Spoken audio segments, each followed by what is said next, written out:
Saludos a todos, nos reencontramos para una nueva selección de recomendados, en este caso recomendados de la literatura. Se trata de 5 novelas malditas, en realidad 5 novelas representativas de 5 escritores malditos de la literatura o considerados malditos, eh, entre otras cosas por un lado, por una serie, por una actitud frente a, frente a la vida y frente al otro, caracterizada eh, por una vida disoluta, por el cinismo, por el nihilismo, por la crítica destructiva, por la depresión, el vicio, la sexualidad desenfrenada, la incorrección, también la misantropía. ¿Por qué no la misoginia? ¿Por qué no la misoginia? Hay que decirlo también. Eh, lo que los ha convertido, y también lo que los ha convertido de por sí, por las propias características de su personalidad, en figuras difíciles de aceptar. No hablemos para el campo cultural, sino hablemos para la sociedad en general. Más allá del éxito que han tenido sus obras, muchos de estos escritores son figuras de culto, ya eran figuras de culto en su momento, y si no se convirtieron en figuras de culto ya a una avanzada edad o posteriormente a su muerte, en la actualidad son consideradas figuras centrales de la literatura por distintos motivos, pero no todo pasa por la personalidad o por la actitud. También hay cuestiones vinculadas a las elecciones literarias, a las elecciones estilísticas que hicieron, estilísticas y temáticas. Hay una serie de temáticas comunes vinculadas bueno, reconstruir una situación de crisis de la sociedad o cierto decadentismo.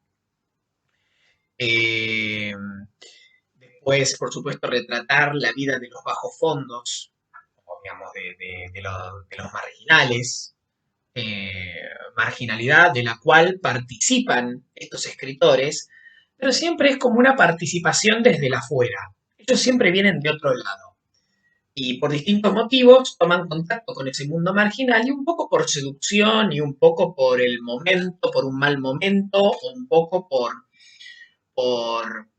eh, por una cuestión instintiva, se ven arrastrados por por ese mundo de fronterizo y toman una serie de decisiones que se vuelven irreversibles, que no les permiten regresar a lo que sería su clase y su vida anterior. Eh, También, por supuesto, hay cuestiones formales. Son escritores que cambian digamos, que cambian el lenguaje con el que se escribe, a veces incluso la estructura narrativa, eh, el vocabulario. También utilizan nuevos recursos literarios, como puede ser el monólogo interior.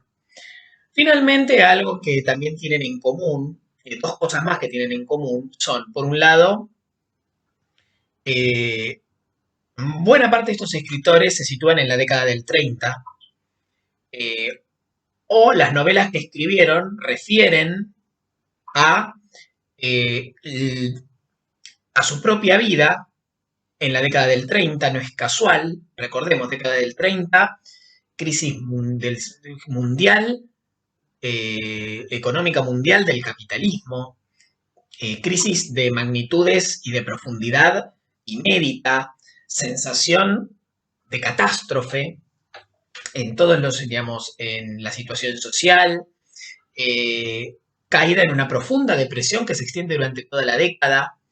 Eh, Todo esto, por supuesto, eh, acompañado de inestabilidad política, crisis de conciencia, eh,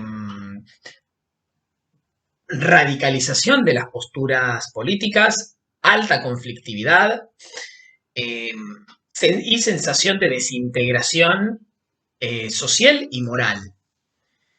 Todo lo cual no podía dejar de impactar en estos autores, eh, todos ellos muy jóvenes o prácticamente en su niñez, en el momento en que en que esto estaba sucediendo, y además en sociedades otrora muy poderosas, donde por supuesto el impacto, nuevamente vuelvo a la crisis de la conciencia, no podía sino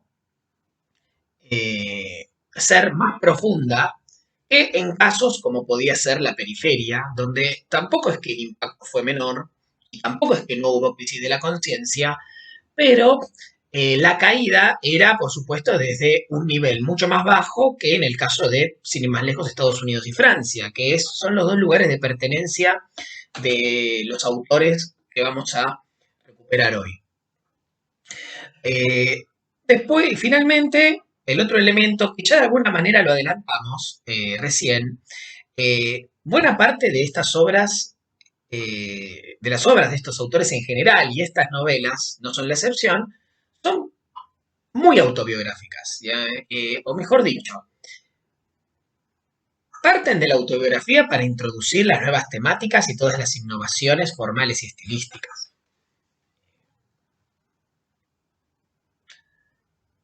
Podría decirse que son autores que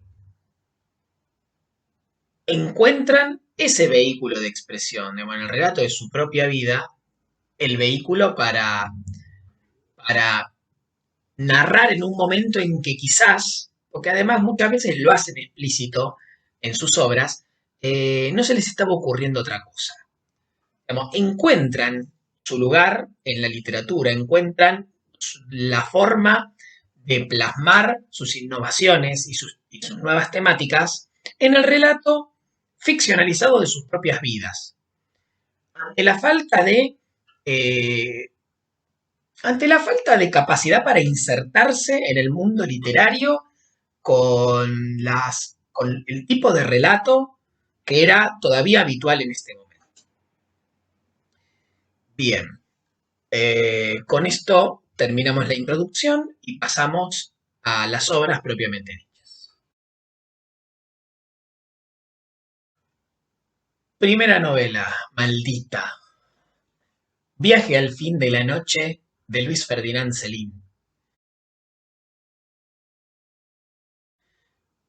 Escrita en 1932, es una narración autobiográfica, obvia por supuesto. Esto lo vamos a ir repitiendo, aunque ya lo adelantamos en la introducción. Céline, en realidad, más maldita que su novela, es maldito el mismo Céline. Céline es un personaje extremadamente polémico, más que nada solo por las innovaciones que introdujo en su obra, las temáticas que abordaba, el nihilismo que se desprende de ellas, sino también porque ocupó un lugar muy oscuro y repudiable durante la ocupación alemana de Francia en la Segunda Guerra Imperialista Mundial, donde, donde fue prácticamente un colaborador del nazismo, eh, cosa que quedó plasmada en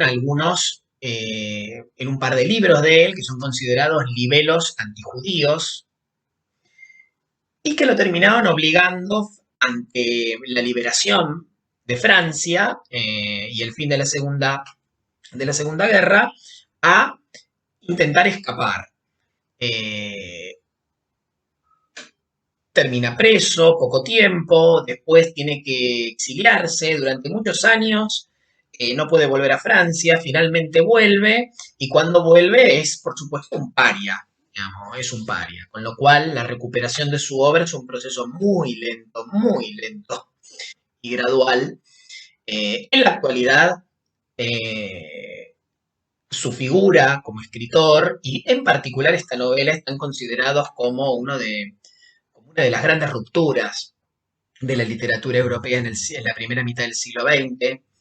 El protagonista de la novela, eh, enrolado en el ejército francés con motivo de la Primera Guerra Imperialista Mundial, en un momento de estúpido éxtasis donde él describe con mucha claridad y uno puede proyectar puede proyectar tranquilamente cómo eso le sucedió a la mayor parte de los jóvenes entusiastas que acudieron al llamado a filas en los inicios de la Primera Guerra, cuando nada permitía pensar que iba a terminar sucediendo lo que sucedió, en términos de prolongación del conflicto, de tragedia, de agotamiento, de crisis ideológica general de la Europa, de, de la Europa del siglo XIX.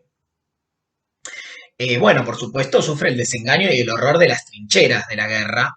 Decide desertar, haciéndose pasar por loco, ¿no? Haciéndose pasar haciendo pasar como que tuvo un episodio psicótico o algo así. Posteriormente se ofrece, en realidad, utiliza para escaparse un puesto en una colonia francesa en África, donde nos describe la degradación, el abandono y la brutalidad del sistema colonial francés. Escapa a Estados Unidos, donde prácticamente vive como un delincuente y hace contacto con los bajos fondos, algo frecuente en su obra. Posteriormente sería el hábitat por excelencia de todas de sus novelas posteriores. Finalmente vuelve a Francia y ejerce la medicina en un barrio marginal donde va a conocer la miseria, la mezquindad y la crueldad que anida en la pobreza, cayendo en un gran desaliento. La novela es deprimente, prácticamente no te deja nada, como que no te deja nada en el mundo. La obra de Céline está llena de nihilismo, de caída, de la caída en cuanto a lo que es caída social y moral, ¿no? Caída personal, decadencia, marginalidad. También utiliza muchísimo el monólogo interior, es prácticamente lenguaje oral, donde utiliza y abusa de la jerga o lo que nosotros llamaríamos lunfardo o el argot. Esto en novelas posteriores de Céline, él lo va a llevar al límite, transformándolo en su metodología. Y ya, bueno, esas novelas yo pude leer un par y ya la verdad que no me gustan, no, ya no me gustan tanto. Me parece que radicaliza demasiado su estilo y se vuelve bastante irritante para leer. También hay un problema para los que, bueno, para todo el mundo de habla castellana, que es que, bueno, hay un gran problema con la traducción de ese tipo de lenguaje. Hay cosas que son prácticamente imposibles de traducir y también según quien lo traduzca, o mejor dicho, qué tipo de castellano sea aquel en el que está la traducción, puede ser más digerible o no.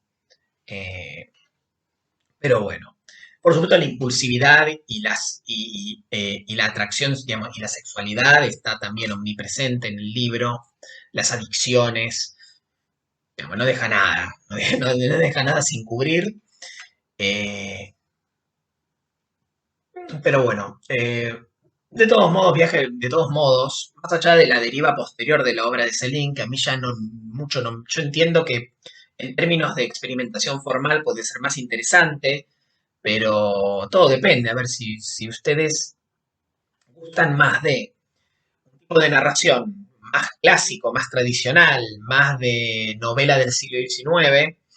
Viaje al fin de la noche conserva todavía estructuralmente algo de eso, más allá de las primeras modificaciones que introduce, pero la obra posterior de Céline ya se despega demasiado y puede ser bastante más difícil de disfrutar. Segunda novela maldita, Trópico de Cáncer, de Henry Miller, publicada en 1934 en Francia. Henry Miller era estadounidense, pero siempre tuvo problemas, durante mucho tiempo tuvo problemas para publicar en su país. Recordemos, Estados Unidos, todo lo que es la producción cultural estadounidense estaba muy condicionada por una serie de códigos de censura, ¿no? Digámoslo. En el cine, por ejemplo, fue el código Hays. En la literatura no tengo entendido que no existía algo tan explícito como el código Hays, pero había una acción muy militante de ciertas organizaciones vinculadas al resguardo del orden moral, muy ligadas al puritanismo, que tenían una intervención constante sobre todo lo que se editaba para bueno, eh, preservar los valores religiosos, sobre todo del protestantismo estadounidense, de todo lo que pudiera ser una influencia corruptora. Bueno,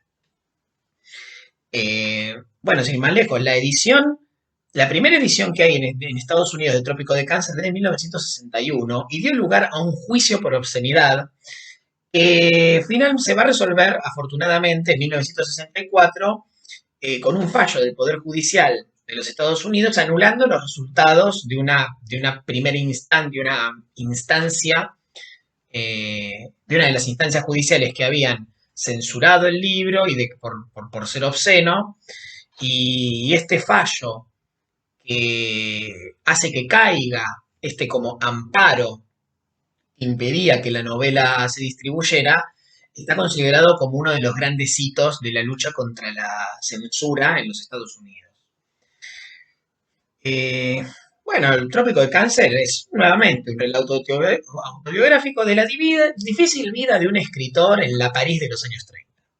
París, digamos, Francia, particularmente París, era un lugar como era como el lugar al que todo aspirante a escritor o todo escritor, ya sea consagrado o no, tenía que ir para lo que era el campo literario estadounidense. Digamos, esto venía desde principios del siglo XX, donde había habido una importante colonia de escritores estadounidenses en Francia.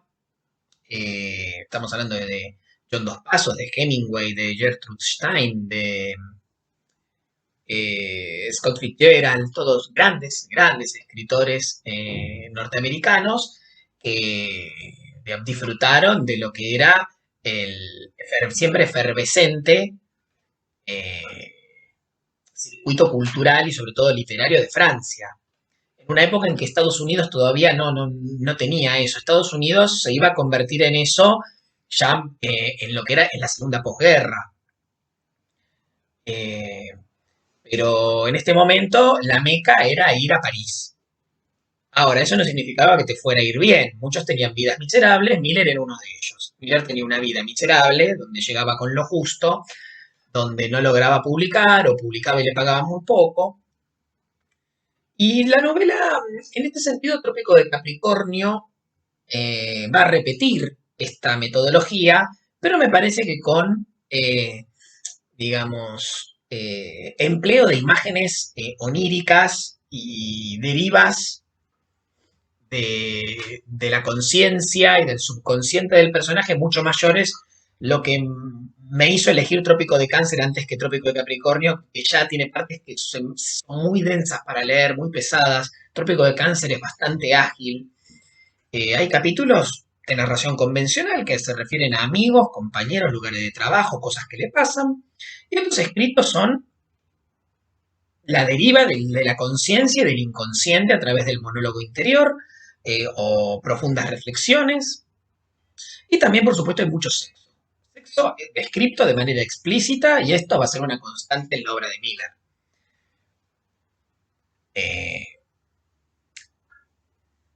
pero bueno, eso ya todo con respecto a esta novela maldita.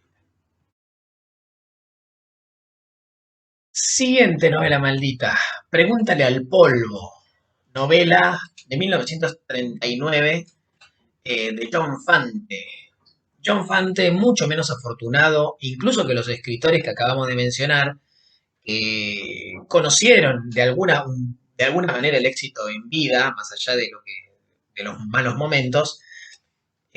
Fante prácticamente no conoció el éxito en vida. Su obra eh, fue recuperada cuando le faltaba poco tiempo para morir y ya estaba prácticamente discapacitado. Eh, y bueno, no llegó a ver la relevancia que adquirió su obra posteriormente en las décadas de los 80 y los 90. Está ambientada durante la la Gran Depresión en la ciudad de Los Ángeles, la situación en un periodo de crisis económica es general en la obra de Fante, que no es muy abundante, no escribió tanto, pero sí dejó una serie de novelas que es la saga de Arturo Bandini, su alter ego, eh, hijo de inmigrantes italianos, que lucha para triunfar como escritor en la gran ciudad, particularmente Los Ángeles. Eh, Bandini es un escritor principiante que vive en un hotel, digamos, vamos al argumento de la novela, vive en un hotel en la zona de Bunker Hill, que es una zona marginal del centro de Los Ángeles. Eh, envía, escribe cuentos que envía a revistas literarias, de las cuales cada tanto recibe un pago, pero él malgasta el poco dinero que tiene y recorre y también se dedica a recorrer cafés baratos. En uno de ellos conoce a una camarera mexicana de la que se enamora, pero con quien va a mantener una relación inestable, tensa, con muchas idas y vueltas, que nunca se termina de consumar, que nunca se logra consumar, y que lo va a arrastrar a una profunda desazón y tristeza por el destino que termina teniendo esta camarera, eh, que está inmersa en una adicción y un amor no correspondido. Toda esta situación es muy tortuosa. Eh, la novela es simple pero fabulosa. Es también desoladora, pero, pero bueno, tiene buena parte de los tópicos frecuentes y de alguna manera sintetiza los tópicos frecuentes en la obra de Fante, como, bueno, el problema de la pobreza y las limitaciones que esto le ponen a cualquiera y la gran frustración, pero también cómo alimenta los sueños, el hecho de ser pobre, cómo proyectás cuando sos pobre, uy, si tuviera tal posibilidad, si lograra el éxito, cuántas cosas haría. Bueno, bueno, después cuestiones que tienen que ver con su origen, como el problema de la identidad de los hijos de los inmigrantes, su dificultad para encontrar un lugar en una sociedad anglosajona y protestante, porque además él era descendiente de inmigrantes italianos y era católico. El catolicismo también está muy presente, la reflexión a partir de los dogmas católicos. Después hay una idealización de la familia, la presencia de la familia, sobre todo de la madre, siempre tiene como un, digamos, un halo de santidad, de veneración. Y, y bueno, después, por supuesto, constantemente la pasión por escribir y por lograr el reconocimiento literario. También como forma de alimentar la autoestima. Arturo Bandini, el personaje de Fante, tiene tremendos problemas de autoestima. Necesita todo el tiempo envalentonarse, sentirse reconocido, provocar a los demás para de esa manera autoafirmarse. Hay mucho de eso. Eh, Afortunadamente, bueno, la obra de Fante ya fue recuperada en su totalidad. En buena medida esto se debió a la intervención de Charles Bukowski. Bukowski reconoció siempre la profunda influencia que tuvo Fante en su propia obra y es uno de los que más bregó por la reedición de la obra de Fante cuando hacía muchos años que se había dejado de publicar, hay cosas que no habían sido publicadas nunca y Fante vivía prácticamente en la pobreza. Así que ese como destello de reconocimiento que llegó a ver de alguna manera Fante, ya bastante anciano, lo tuvo gracias a Bukowski, que incluso prologó una de estas reediciones. Siguiente, La senda del perdedor, de Charles Bukowski. Eh, Escritor estadounidense y asociado a lo que se denomina realismo sucio y que ha tenido un sinfín de imitadores con suerte muy desigual. Él es uno sin lugar a dudas, es uno de los mejores, si no el mejor, aunque él siempre se reconoce, como decíamos recién, tributario de John Fante, que para algunos consideran a Fante el, el gran fundador del realismo sucio. Eh, la novela es de 1982, pero en la cronología del protagonista sería la primera. Y está nuevamente situada en la crítica década del 30 en California. El lugar en donde vivió siempre Bukowski y donde están, digamos, situadas todas sus novelas, porque, digamos, la gran obra, el canon de Bukowski, es la saga de novelas autobiográficas, pero con un alter ego que es Henry Chinaski. Y que va desde su nacimiento hasta ya su vejez. Obviamente lo que está siempre en las novelas de Bukowski es la cuestión de, bueno, esta figura, este muchacho de clase media que en una situación de desintegración familiar como consecuencia de la crisis, pero también de las limitaciones de la vida pequeño burguesa y de la hipocresía de la vida pequeño burguesa, en un momento rompe con su familia y empieza en un contexto de falta de buenas oportunidades a ir de trabajo en trabajo, de pensión en pensión, eh, viviendo como puede, aprendiendo a sobrevivir hasta que, mientras busca trabajosamente convertirse en escritor. En el caso de este libro, La senda del perdedor, eh, cubre desde el nacimiento hasta la entrada a la vida adulta de Chinaski, o sea, hasta que consigue sus primeros trabajos, termina la secundaria y empieza la universidad, abandona y consigue su primer trabajo, sus primeros trabajos. Siempre, por supuesto, atravesando la década del 30.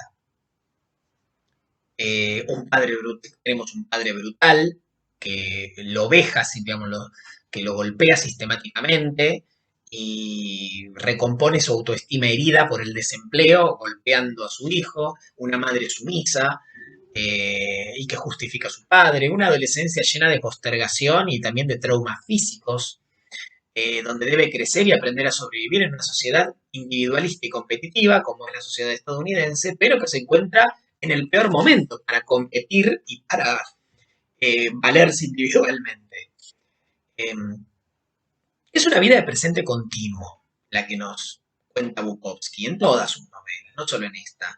Las amistades verdaderas son muy contadas, el repudio a los progenitores es algo necesario para poder afirmarse uno mismo, el placer es efímero y mecánico, y es algo que reemplaza el amor, que se convierte en algo inalcanzable. O sea, hay algunos que han dicho, y esto en el caso de esta novela, uno podría decir que es cierto, que es que Chinaski no solo es un alter ego de Bukowski, sino que también es una especie como de versión negra, de versión oscura, de el protagonista de el libro El guardián en el centeno de Salinger. También libro que forma parte del canon literario norteamericano y libro de adolescencia, de lectura adolescente por excelencia, ¿no? Un libro iniciático. Bueno, esto se vería eh, confirmado por el mismo título del libro en inglés. El título del libro, de este libro de Bukowski en inglés, es un juego de palabras con el nombre en inglés de El guardián en el centeno. Así que hay una especie como de homenaje mordaz a esta obra y a su autor. La estructura de las novelas de Bukowski es minimalista, es frontal, es extremadamente realista, es, es eh, una secuencia de acciones donde hay poca descripción, se lee muy rápido, pero también te engancha. te engancha, tiene momentos de lucidez a partir de las posibles lecturas entre líneas, y también hay momentos algunos contados, pero que por eso también son muy intensos, de profunda humanidad por la tristeza, por la ternura, son muy contados, pero son muy intensos cuando se dan. Última novela maldita es la que nos queda más lejos, con respecto a los otros autores que vimos, pero más reciente, eh, con respecto a nuestro presente, eh, y que también logra situarse en un contexto totalmente distinto. O sea, no estamos en la década del 30, ni en Estados Unidos ni en París. El libro es Las partículas elementales de Michel Houellebecq, novela de 1998, de este que es como el escritor maldito del momento. Eh, Houellebecq muchos lo podrían considerar justamente como un reventado. Reventado es un tipo que hace esfuerzos sobrehumanos por repeler y por generar rechazo, así como por provocar, por pugnar. Es muy llamativo, eh, pero al mismo tiempo también es brillante. Eh, También hay muchísimo cinismo, muchísimo nihilismo, digamos, recupera la tradición nihilista y cínica de muchos de los autores que mencionamos, eh, pero ajustado a lo que él entiende que es la tremenda hipocresía, sobre todo pequeño burguesa y progresista de Francia. La obra en sí cuenta la historia, alternando entre dos narradores, de dos medios hermanos, que durante la mayor parte de su vida no se conocen, que son Bruno y Michelle. Ambos son hijos eh, una, digamos, de una joven de la década del 60 y fiel representante de lo más superficial de la juventud radicalizada e idealista de los años 60 en Francia. Eh, Tiene una vida sexual muy activa y disoluta. En algún momento se casa, después se divorcia. eh, Tiene dos hijos con diferentes hombres, pero los abandona rápidamente para seguir con su vida y se desentiende totalmente de ellos. Bueno, en este punto, por supuesto, termina la historia de ella y comienza la historia de sus hijos, de qué pasa con ellos, cómo van creciendo, ¿no? Digamos, a manera de vidas paralelas, pero muy disímiles. Michel, que es criado por su abuela paterna, se convierte en un introvertido biólogo que avanza mucho en sus investigaciones hasta encontrar la manera de que la humanidad se siga reproduciendo, sin intercambio sexual. Pero eh, también hay una cuestión, se introduce una cuestión con respecto a la evolución de la humanidad. No solo como el ser humano, qué sucede con la reproducción, sino también a partir del fin de la reproducción en términos sexuales, qué sucede con la evolución de nuestra especie. Pero bueno, eso véanlo en la novela. Ahora, del otro lado está Bruno.